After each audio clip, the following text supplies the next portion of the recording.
दोस्तों, बॉलीवुड के गैंग के बारे में हमेशा से चर्चा होता रहा है कि बॉलीवुड में कुछ ऐसे गैंग्स हैं या बोल सकते हैं कि ऐसे प्रोडक्शन हाउसेस हैं कि वो एक गैंग बनाकर बैठे हैं। अगर उनके हिसाब से या आप उनकी बातों को नहीं मानते तो वो आपको बॉलीवुड में टिकने नहीं देते। आपके खिलाफ एक प्रोपेगेंडा चलाते हैं या आपके खिलाफ एक ऐसा नैरेटिव सेट करते हैं जिससे कि आपको पिक्चरों में काम आए। और इसके शिकार बड़े बड़े स्टार। अब सनी पाजी ने इसके खिलाफ एक बहुत बड़ा इंटरव्यू में आवाज उठाया है और इसका खुलासा भी किया है कि बॉलीवुड में कैसे, अगर आप किसी गैंग के अगर मेंबर नहीं है, किसी गैंग के साथ आप उनकी बातों को नहीं मानते, तो कैसे आपको इग्नोर किया जाता है, आपको कैसे धीरे धीरे साइडलाइन कर दिया जाता है। ये बॉलीवुड का चलन है। और दोस्तों, ये गोविंदा भी इसके शिकार रहे हैं। काफी बड़े बड़े स्टार जो हैं इसके शिकार रहे हैं। और आज गोविंदा अपने टाइम में 90s के दौर में देखा जाए तो बहुत बड़े स्टार थे वो भी। लेकिन आज जो आपने देखा होगा, एक पिक्चर उन्होंने 2 साल 3 साल पहले की बात है, उन्होंने रिलीज किया था, उनको थिएटर तक नहीं मिल रहे। जब पिक्चर आपको आपने बेचने के लिए थिएटर ही नहीं मिलेगा तो चलेगा, नहीं चलेगा तो बात की बात है। तो अब जो सनी पाजी हैं, वो इसके खिलाफ आवाज उठा रहे हैं और उन्होंने खुलासा भी किया है। उन्होंने ये भी बोला है कि मेरे पिताजी के साथ भी ऐसा ही। तो सारा अपने इंटरव्यू में क्या-क्या बोला है, मैं इस वीडियो में बताऊँगा। लेकिन अभी तक आपने मेरे चैनल को सब्सक्राइब नहीं किया, तो सब्सक्राइब ज़रूर करें। ये वीडियो होने वाला है बड़ा मज़ेदार। और जो लोग इस गैंग से बहुत ही ज़्यादा इत्तेफ़ाक रखते हैं या जानते हैं कि एक गैंग जो एक नैरेटिव सेट करता है, उनके लिए भी ये वीडियो है। तो चलिए वीडियो को शुरू करते हैं। आपको पता है कि बॉलीवुड में जो सनी पाजी हैं, वो काफ़ी बड़े फैमिली से आते हैं। एक बार को बोलिए तो धर्म पाजी जैसे सुपरस्टार के बेटे हैं। लेकिन उसके बावजूद भी उन्होंने माना इस इंटरव्यू में कि उनको बहुत स्ट्रगल करना पड़ा।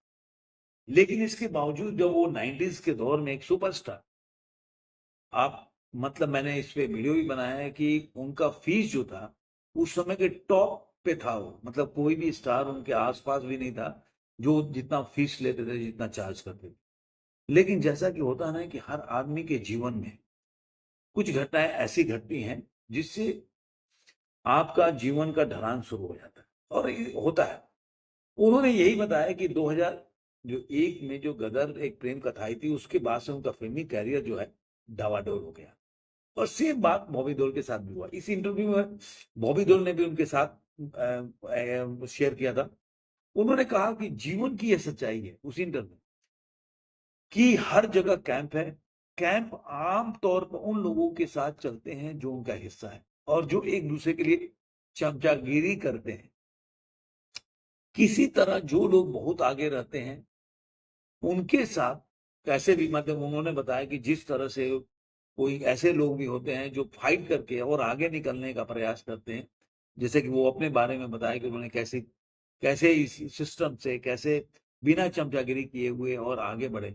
आपको आपको यशराज का जानते ही होंगे। यशराज ने कैसे सनी पाजी के जो डर मूवी थी उसमें उनके सीन्स काट दिए, जिसकी वजह से आज भी सनी पाजी उनके साथ काम नहीं करते।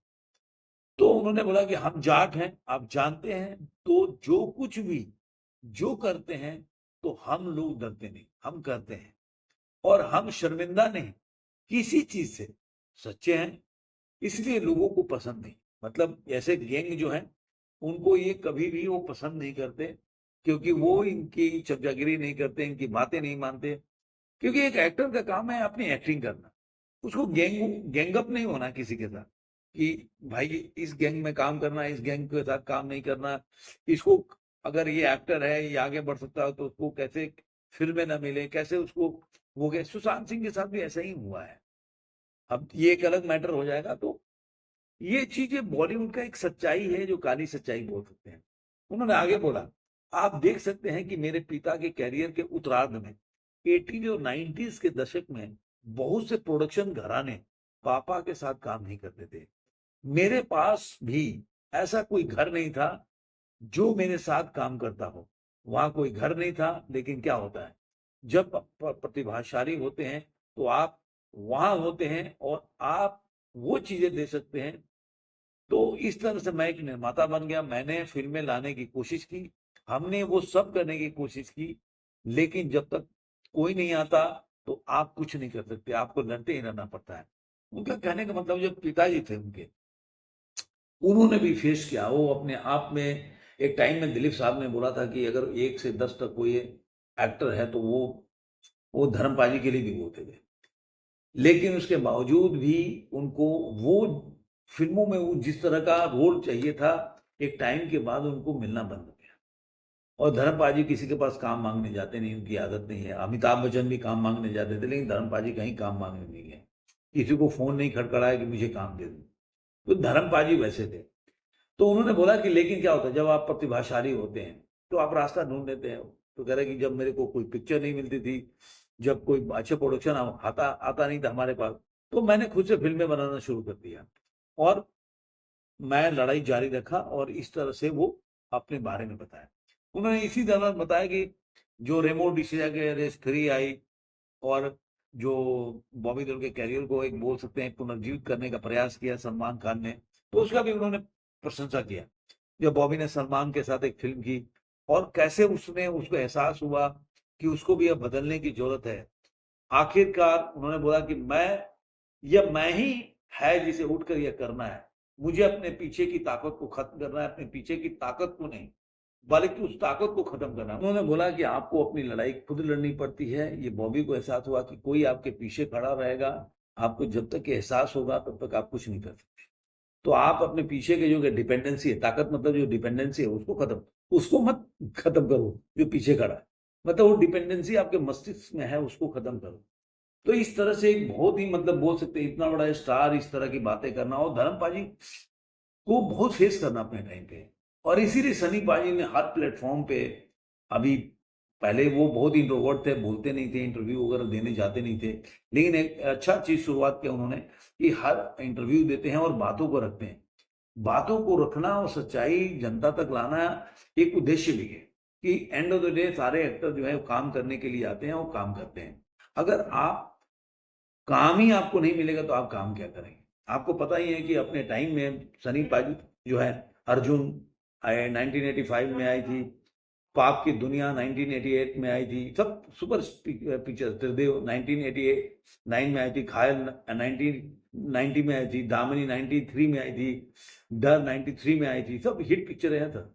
जीत 96 में आई थी, जिद्दी 96 में आई थी, जिद्दी जो पिक्चर अर्जुन पंडित है 99 में आई थी।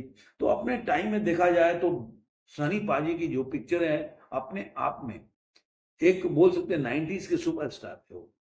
और आपको बता दो कि उनको उस समय घायल ने राष्ट्रीय फिल्म पुरस्कार स्पेशल ज्यूरी मेंशन दिलाया, दामिनी में सहायक भूमिका में सर्वश्रेष्ठ अभिनेता का राष्ट्रीय पुरस्कार मिला। तो मतलब उनके कामों को सराहा गया, उनके कामों को इस तरीके से मतलब आप बोल सकते हैं कि मतलब एक नेशनल अवार्ड मिलना अपने आप में, फिल्म फेयर तो जानते हैं फिक्स होता है किस तरह से होता है, उसके बारे में चर्चा नहीं करेंगे। और आज भगवान के जो होते हैं आशीर्वाद से सनी पाजी बहुत बिजी हैं। जाट का टीजर आ गया, लाहौर 1947 आ रहा है, बॉर्डर 2 आ रहा है। ये अपने आप में ऐसी पिक्चर है उनके जीवन का जो एक मील का पत्थर साबित होगी और उनको एक अलग लेवल पे लेके पहुंचाएगी। अभी हाल ही में उन्होंने अपने पिताजी का 89वां बर्थडे मनाया और काफ़ी सादगी से आम पब्लिक के साथ उन्होंने मनाया, सबको बुलाया और उन्होंने बोला कि आप पैनिक मत होइए।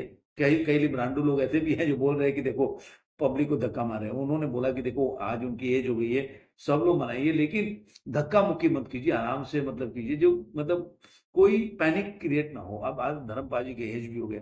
तो इस तरह से वो हमेशा से उनके खिलाफ आज भी एक नैरेटिव चलाने का प्रयास करते हैं।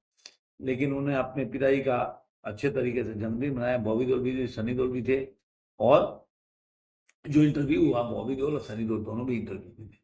तो ये कुछ सनी पाजी की जो स्टेटमेंट नई इंटरव्यू था उसमें उनका जो ओपिनियन था उसके साथ आप लोगों को शेयर किया। आपको ये वीडियो कैसा लगा जरूर कमेंट बॉक्स में बताइएगा। फिर मिलेंगे ऐसे ही किसी वीडियो में आज के अंत में।